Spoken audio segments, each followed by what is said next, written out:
Yahar mateys! Welcome to the Seeds. This is Damron. We're playing the Sunken Kingdom update, part of Season 4 in Sea of Thieves, which dropped a boatload of new commendations, new shrines, treasuries, a new voyage, all kinds of stuff for us to experience underwater, dealing with the merfolk and the siren lore of this world. So I'm going to be covering all of the commendations in this, Sunken Kingdom portion of our build drat section.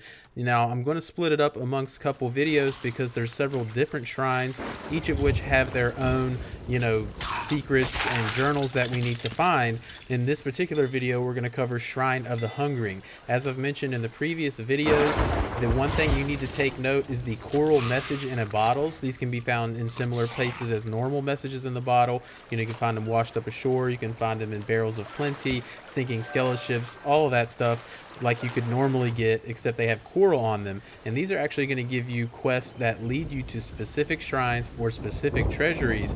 And unless you have a coral bottle active at the shrine you're going to, you won't be able to get a Breath of the Sea treasure item. Now you can still loot the shrine, get the journals, do everything else, but keep in mind, if you do not have an active coral mission going to this particular shrine, then the Breath of the Sea item will not be there. I'll still show you where it would spawn if you do have it.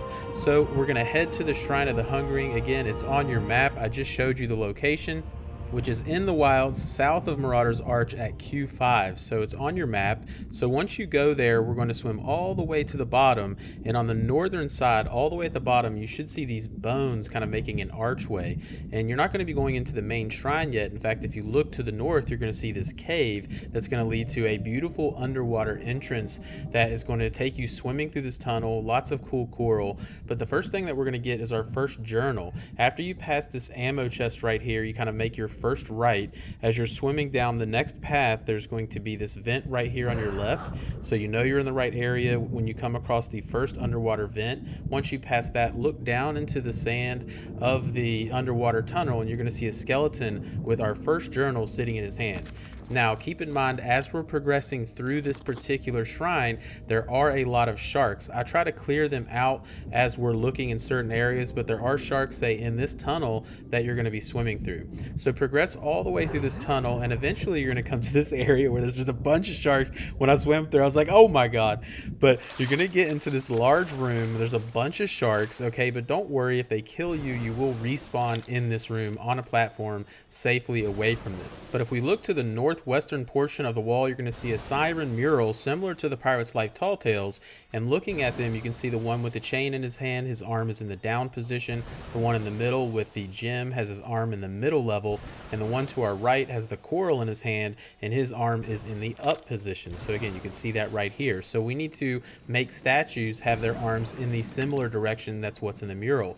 If you look directly underneath that mural, you can actually see them down in the water. So there's that one to the left. He has his gem in his hand, his arm is up. You saw the one in the middle is the coral, his arm is up, so that's correct. We need to put the one that has the gem in his hand in the middle position, which we did there. There's the coral with his in the up, and we have the chain one on the right with his arm in the down position. Once you've got all of them in the correct position, now you can shoot the mermaid statue that has the conch, and it will blow, and you know you've done it right when the water level rises. And when it rises, now you're going to be able to access this platform right here that will actually have a geyser on it. I thought it was pretty funny. All these sharks were in the water, kind of like they really wanted to eat me. I thought this was crazy. But anyway, so once you get up here, now we're going to take this geyser to the next level. So you just need to stand on it. So once you are on it, it's going to shoot you up to the next level. And once you land up here, kind of look a little bit to the right, and you're going to see this broken rowboat. Inside that rowboat is our next journal.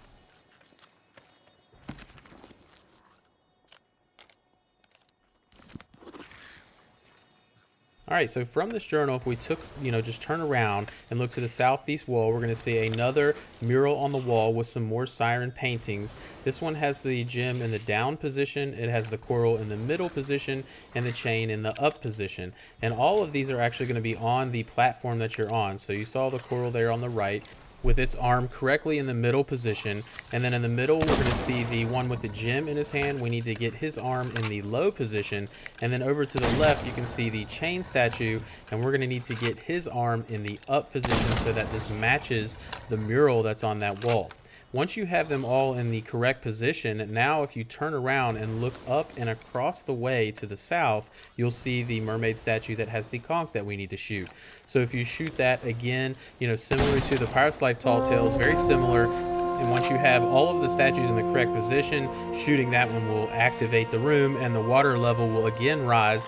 And now we're going to be able to go to the next level, which is actually up there where that mermaid statue is. And when we get up there, we're going to have to fight a little bit of coral skeletons. So you're going to have, you know, not a lot. There's just a couple that you need to kill. So go ahead and clean them up.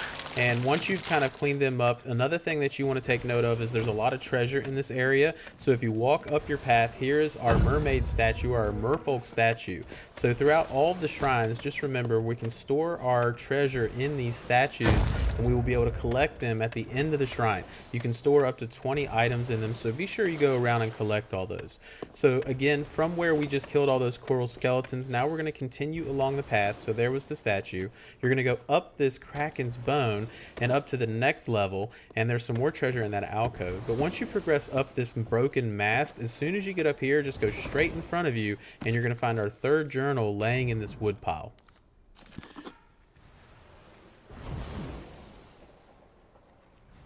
So from the third journal, we're going to go ahead and progress to our fourth journal. We're going to jump over this bone that's sticking out. You'll see this shark mouth opening. Before we go through that, look to the north on the opposite side. You'll see some more bones sticking out of the wall that you can jump across. Once you do that, jump up in this rock formation and you'll see the journal kind of sitting behind some of this coral and algae.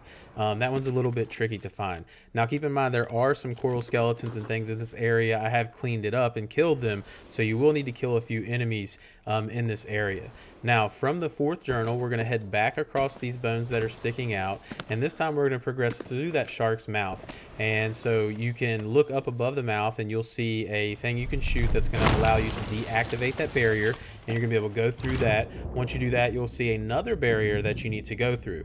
So go ahead and shoot that, and as soon as you go through this barrier, immediately turn around, and on the other side of the the other side of the barrier is our fifth and final journal of the Shrine of Hungry.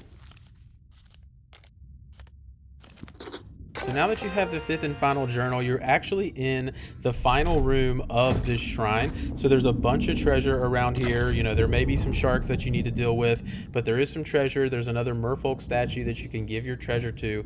But also, the last thing that we need to know is that this is where the Breath of the Sea shrine is located. All right, so you can see that right here. So you can see that platform on the eastern portion of the room. So if you have an active coral bottle quest at this shrine, that's where it will spawn. So be sure you grab all your treasure in here, give it to the mermaid statues, and that's going to actually wrap it up for the Shrine of Hungering. So we've gotten all the commendations associated with that shrine. I hope you guys are enjoying this. I hope you're finding it helpful, and hopefully I'll see you on the seas.